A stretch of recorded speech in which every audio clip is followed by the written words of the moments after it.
تمہیں لوگ بہت کچھ کہیں گے، تمہیں ہر شخص اپنے ایمان کے مطابق اللہ کا ایک الگ تصور دے گا، لیکن تمہیں اللہ کو ان لوگوں کے بنائے ہوئے امیج سے نہیں سوچنا، تمہیں اپنے یقین سے سوچنا ہے، اور تمہارا یقین یہی ہونا چاہیے کہ تمہارا اللہ ہر چیز پر قدرت رکھتا ہے۔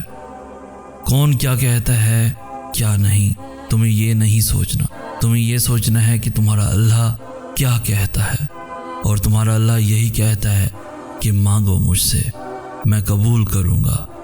بس یہاں آ کر ہر بحث ختم، ہر سوال ختم ہو جاتا ہے۔ اس نے کہہ دیا سو کہہ دیا، اور تم پہ فرض ہے وہ جو کہے چپ چاپ مان لیا جائے۔ قیامت میں ان دو جہانوں میں کچھ بھی بے مقصد نہیں ہے۔ وہ لوگ جن سے تمہیں تکلیف ملی ان کا ملنا بھی کسی وجہ سے تھا، اور وہ جن سے تمہیں خوشی ملی ان کے ملنے میں بھی اللہ کی مصلحت تھی۔ جب ہر چیز کے پیچھے کوئی نہ کوئی وجہ ہے تو پھر دعائیں بے وجہ کیسے ہو سکتی ہیں؟ اچھائی ہمیشہ اللہ کی طرف سے ہوتی ہے اور برائی ہمیشہ شیطان کی طرف سے۔ تو پھر سوچو وہ چیز بری کیسے ہو سکتی ہے جو تمہیں اللہ سے بات کرنے پر مجبور کر دیتی ہے؟ دعا تو بڑی پاکیزہ عبادت ہے۔ دعائیں تو تمہارے اور اللہ کا راز ہیں، اور اللہ اپنے اور اپنے بندے کے راز میں کبھی کسی تیسرے کو نہیں آنے دیتا۔ شیطان کبھی بھی تمہاری دعاؤں میں ملاوٹ نہیں کر سکتا، کیونکہ دعائیں دل سے ہوتی ہیں اور دل پر اللہ قابض ہے۔ شیطان صرف دماغ تک پہنچ سکتا ہے، دل تک نہیں۔ اس لیے یقین رکھو کوئی اتفاق نہیں، یہ اللہ کی رضا ہے۔ لب پہ آنے والی ہر دعا قبولیت کی دعا ہے۔ بہتر اور برے کا علم تو صرف اللہ کو ہے، تو پھر دعا مانگنے میں حرج ہی کیا ہے؟ اللہ سے مشورہ کر کے کبھی کوئی بھی خسارے میں نہیں رہا۔ اللہ جانتا ہے کہ تم تھک گئے ہو، اللہ کو پتہ ہے کہ تمہارا دل بہت پریشان ہے۔ ابھی تمہیں بھلے ایسے لگ رہا ہو کہ کوئی تمہیں سن نہیں رہا، کوئی تمہیں سمجھ نہیں رہا، لیکن اللہ تو تمہیں تب بھی سنتا ہے جب تم دکھ سے آہ بھرتے ہو۔ اللہ تو تمہیں تب بھی سمجھتا ہے جب تمہیں خود کو بھی پتہ نہیں ہوتا کہ تم کیا محسوس کر رہے ہو۔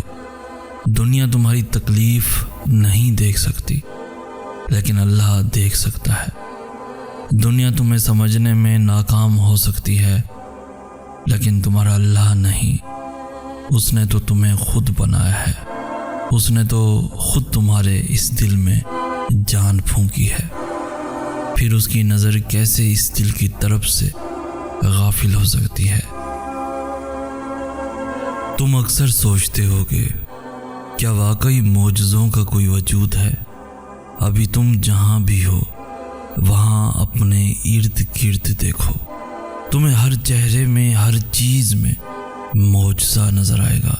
جب سورج بادلوں میں چھپ جائے گا تب تمہیں اللہ اس چاند کی روشنی میں نظر آئے گا جو ساری کائنات کو پر نور کیے ہوگی۔ جب ایمان کمزور پڑنے لگے تو خود کو آئینے میں دیکھنا اور پھر سوچنا کہ کیسے تم کچھ بھی نہ تھے اور اس نے ایک کن سے تمہیں کیا کچھ بنا دیا۔ تمہارا اللہ وہ ہے جو کبھی پیدا نہیں ہوا بلکہ زندگی اس سے پیدا ہوتی ہے۔ تمہارا اللہ وہ ہے جس کی کوئی ابتدا نہیں، لیکن ہر چیز کی ابتدا اسی سے ہے۔ تمہارا اللہ وہ ہے جس کا کوئی اختتام نہیں، لیکن وہ ہر چیز کا آخری مقام ہے۔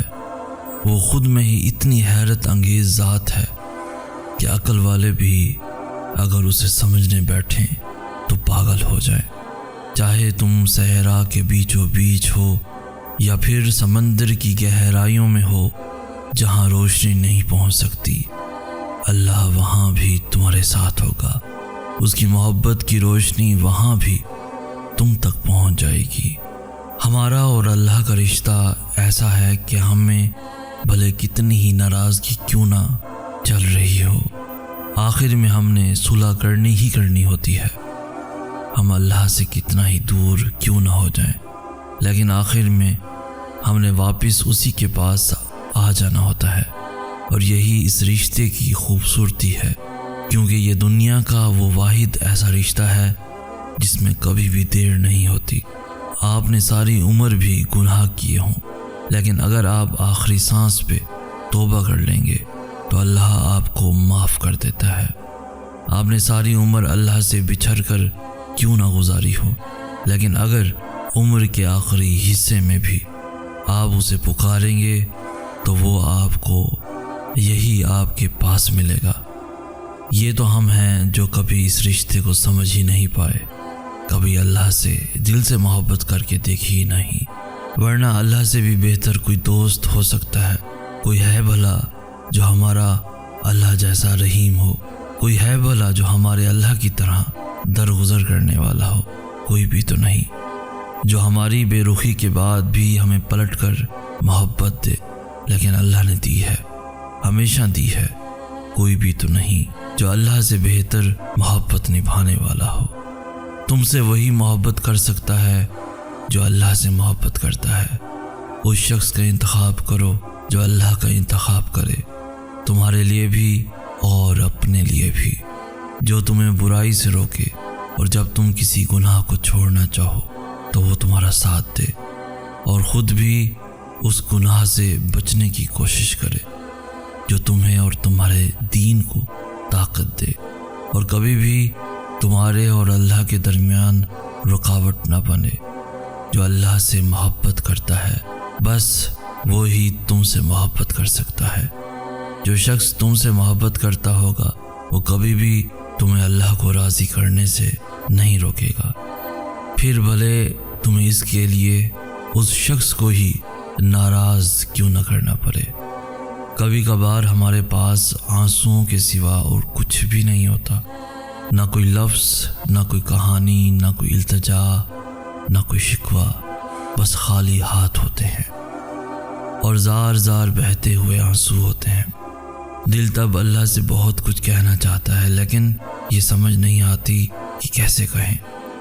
اتنی طرف ہوتی ہے کہ اس طرف کے سامنے ہر دعا، ہر فریاد چھوٹی لگتی ہے، اور تب جی چاہتا ہے کہ بس اللہ یوں ہی سمجھ جائے، اللہ کو یوں ہی پتہ چل جائے کہ کتنی شدت سے ہمیں اس کے معجزوں کی ضرورت ہے، کتنی شدت سے اس کی مدد کا انتظار ہے، اور شاید اس سے خوبصورت کوئی لمحہ نہیں ہو سکتا جب زبان خاموش رہے اور ہمارا اللہ سب سن لے، وہ نظریں پڑھ لے اور سب سمجھ جائے۔ آنسوؤں سے بڑی شاید کوئی بھی نعمت نہیں، آنسوؤں سے بڑی شاید کوئی بھی دعا نہیں۔ صحیح کہتے ہیں، انسان پورے کا پورا اپنی آنکھوں میں چھپا ہوتا ہے، کیونکہ آنکھیں دل کا آئینہ ہوتی ہیں، اور جن کے دلوں میں اللہ رہتا ہے ان کی آنکھیں بھی اتنی ہی پرکشش ہوتی ہیں، اتنی پرکشش کہ وہ روتے ہوئے بھی ہنستی ہیں، کیونکہ وہ اندر ہی اندر جانتی ہیں کہ اللہ نے سن لیا ہے، اللہ نے تھام لیا ہے، جو کوئی سمجھ نہ سکے وہ اللہ نے سمجھ لیا ہے۔ انسان کا اللہ سے سب سے قریب ترین رشتہ آنسوؤں کا ہی تو ہوتا ہے۔ اگر آنسو نہ ہوتے تو شاید ہم اللہ کو کبھی اپنے اتنے قریب محسوس کر ہی نہ پاتے۔